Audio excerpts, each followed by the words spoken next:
Three, two, one. Welcome to Jim's Take, episode 164. Now that the environment has changed, where do we fit? I'm asking the difficult questions today. And if you listen to the last two podcasts, I'm going to cover this in a minute. We've talked a little bit about burnout and all these different types of feelings we all have, and questioning is it really burnout or is it misalignment? Are we really overwhelmed, or are we just trying to workshop too many things and optimize too many things? But maybe the question is, and I think this one probably has legs, is are we holding on to things from so long ago because they're familiar that they're just not viable in the current environment? Has the world changed so much so quickly, which we've been saying it is, right? We just kind of always say the world is changing faster than we can adapt, and everybody knows it, and yada, yada, yada. But has it changed so much and we're still clinging on to these other ideas because they're comfortable, but it's no longer relevant? And are we trying to optimize our systems and ourselves in an environment that doesn't really accept that or fit that or work for that? And, I speak a lot to people who feel like they're failing. And that's what the last two episodes really did. They feel like they're failing. They feel like they're falling behind, whether it's economic, whether it's social, whether it's, whatever. We don't know where we fit because the whole world is upside down.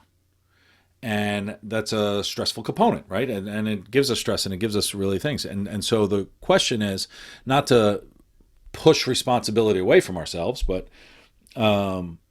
we have a responsibility to ourselves to adapt and to do the right things. But maybe it's not just your abject failure. Maybe the environment has changed so much that you haven't been able to poke your head up and look around and say, oh, shit, I need to change, the way I'm operating in some kind of way.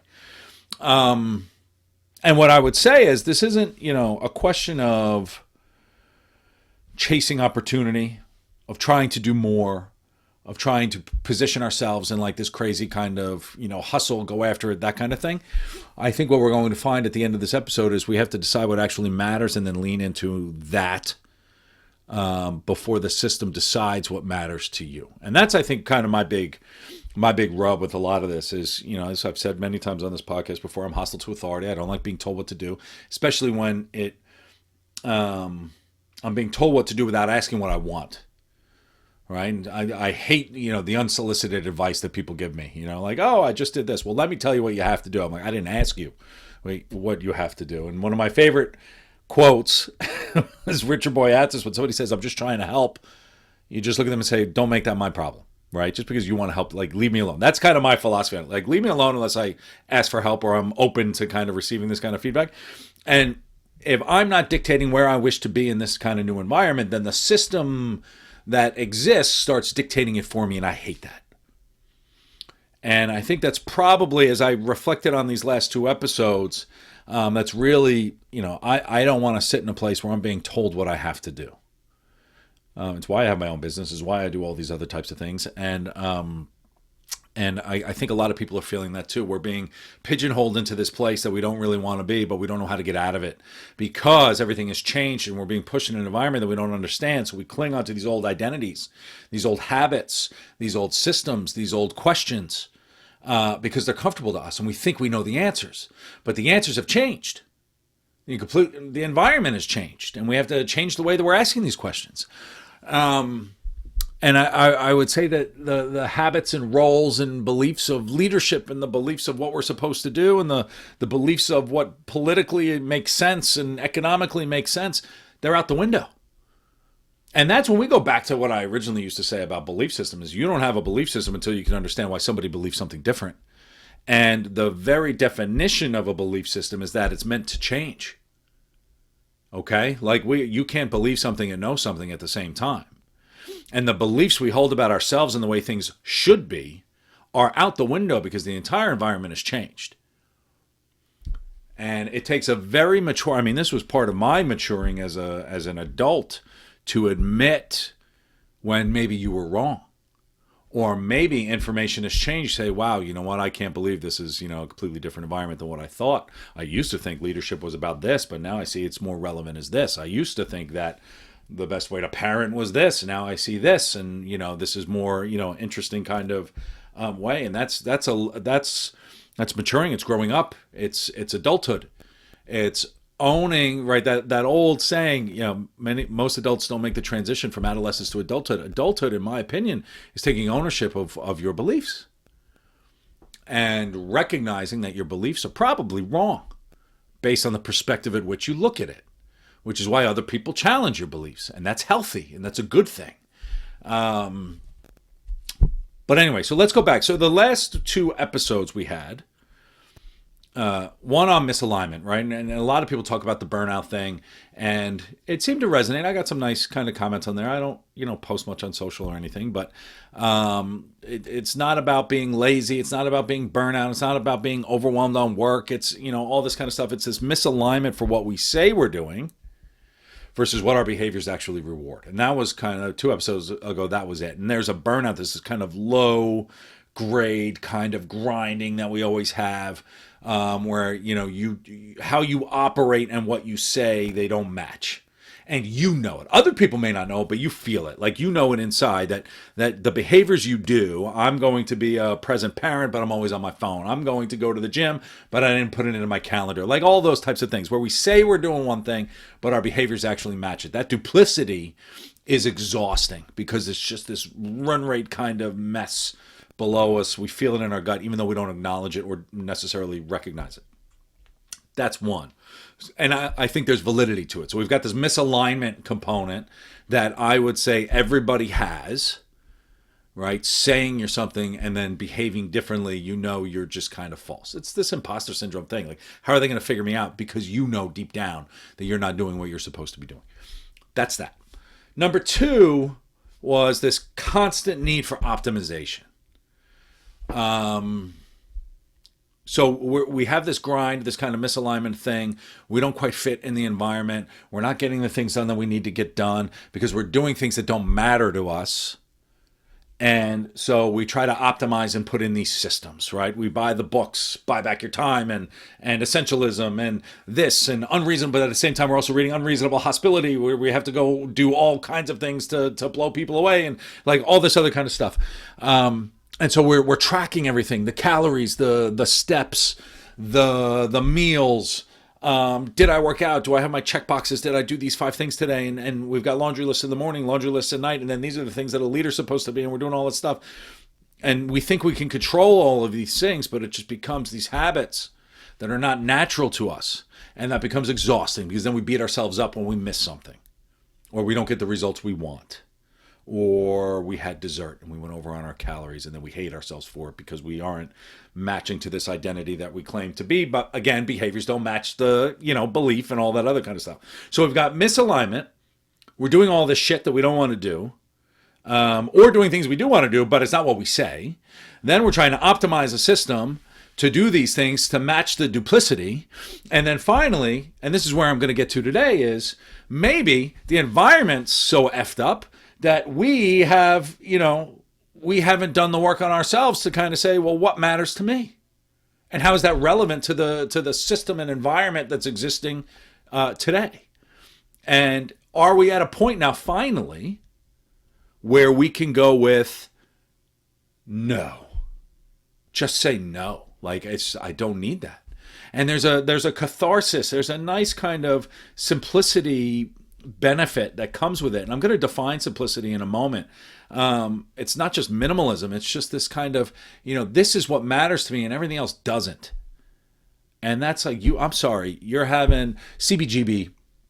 One of my favorite concerts ever was I got to go to the CBGB's Lower East Side 25 years ago, whatever it was, 30 years ago, maybe almost. And it was a punk, like Lower East Side. It's what New York was like. New York, the grit and everything else. And there's a punk show coming up where it's the CBGB punk show, and they're having it in Brooklyn, and it's $800 a ticket. And you're like, come on, man. Just on principle, I'm not going to do that. Right? Like, on principle, I'm not going to do that. And it makes me sad where now that I'm saying no to a lot of these things because it doesn't matter. The value doesn't match it. Like, you look at World Cup tickets. You're like, it doesn't matter to me. Not at that price point. I just don't care. Right? It's not worth it to me. It makes me sad. My son's not growing up watching the Mets.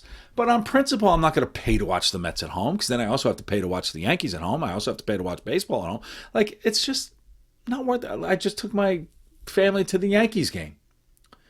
School fundraiser. It cost like $500 for the 4 tickets. And It was a disaster. We didn't even get the game. Like, it was just dumb. Rain delay and all kinds of other stuff, and they wouldn't, like, it was just whatever. It's just a bad. There's no positive experience to any of these types of things with concerts and systems and everything else. But that's just one example, right? It goes beyond just the concerts and the sporting events and everything else. It's just not worth it. And you just kind of say, you know what, screw it. I'd rather go support the local high school team. And I have a lot more fun, and I'll see my neighbors. I get some social interaction and do all kinds of other stuff. It's a much bigger benefit, right? Or is the food worth it, right? What am I paying for? Like, I'm going to this crappy bakery when I could go to a good one, and you not do it as often as you were going to do it, and you do it so it's a treat, and you do, like, whatever. There's like, what matters to you? Have you taken the time to say this is actually important and worth it, or are you just going on the kind of old assumptions of, well, you know what, every Friday we just go get pizza. That's just what we always do, right? Every Sunday morning we go to the diner. That's just what we do. Is it good enough? Right? You're operating on these old modes, and then you're complaining about this and complaining about that. You know, I love to challenge the people who complain about the food and say, well, what are you doing differently? Right? What do you change? Right? You complaining about pesticides on your. I'm setting up a hydroponic garden in my garage. Right? Figure it out. That's what we have to do. So, and that's extreme. I'm crazy, right? Whatever. But there is, like, what systems do you have? What are you holding on to that isn't relevant today? Or that you can just kind of play the game, figure it out, and say, this is what's important to me. This is what matters to me, right? And that's, you know, is your love of being healthy bigger than your love of eating a crappy cheeseburger? What matters to you? And we have this old, you know, at least in America, like, we've never had to say no. We've never had to say no. That's like, you have to kind of put that kind of into the psychology of the country and the psychology of what we've grown up with. Baby boomers on, like, the baby boomers were the first that never had to say no, right? Now people are being forced to say no, and they don't like it. Because who wants to say no, right? I get it. But there is this kind of, there's a catharsis to saying no, where it's your decision, not being thrust upon you. And this goes back to the whole idea of, you know, is the system making the decisions for you, or are you able to make the decisions for yourself?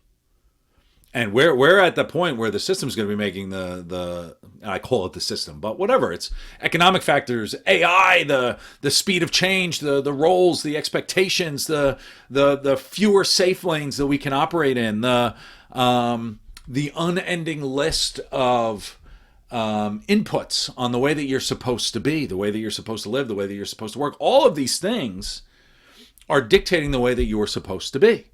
And we're getting to the point where it's almost point of no return. So you can actually take control of these reins and say, you know what? I'm going to halt it on there, and I'm going to spend my time over here. Turn off the news, turn off the phone. I'm going to do these types of things. And if we sit and hold on to the way things used to be and the judgments and assumptions we had, we're going to be very disappointed with where we end up. Because the system's just going to suck you up and do it. And I don't like to talk about the system and the man and all that other kind of stuff with the conspiracy theory type of thing.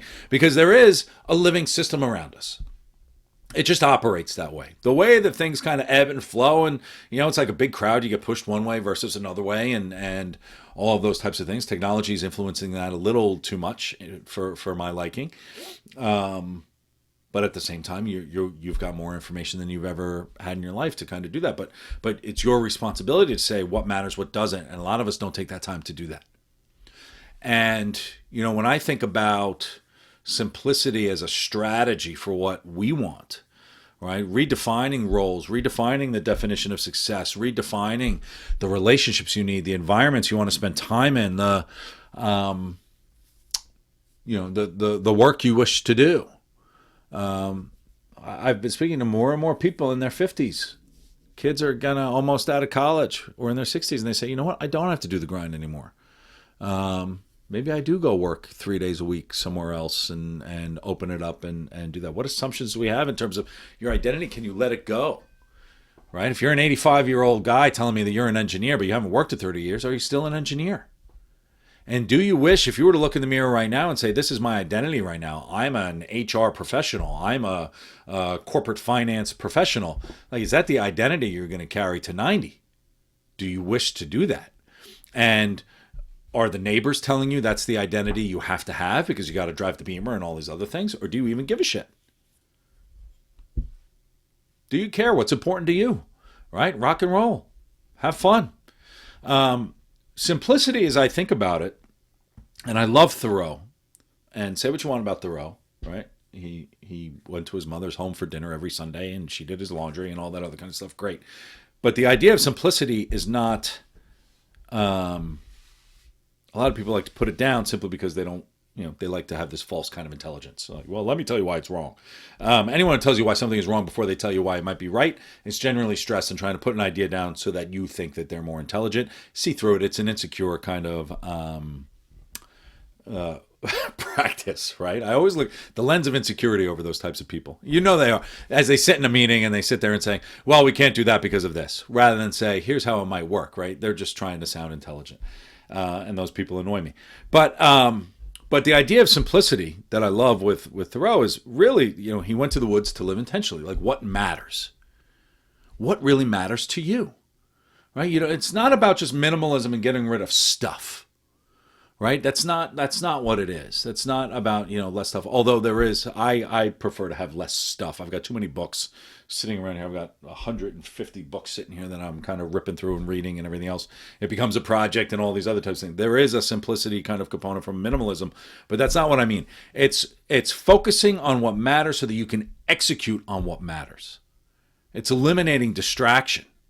It's getting noise out of your way. And for many, when you take a look at the wealthy, the super wealthy, like they have a simplicity component because simplicity is really a luxury in an odd kind of way. Generally, the wealthy can hire the people to do the things they don't want to deal with. That's so they can focus on what matters and what matters to them. And there is this kind of different type of perspective and approach to that kind of thing. It can be the same. It's a luxury that you can attain, right? Stop trying to be everything to everybody else. Stop trying to do something for everyone. Stop trying to do everything for yourself.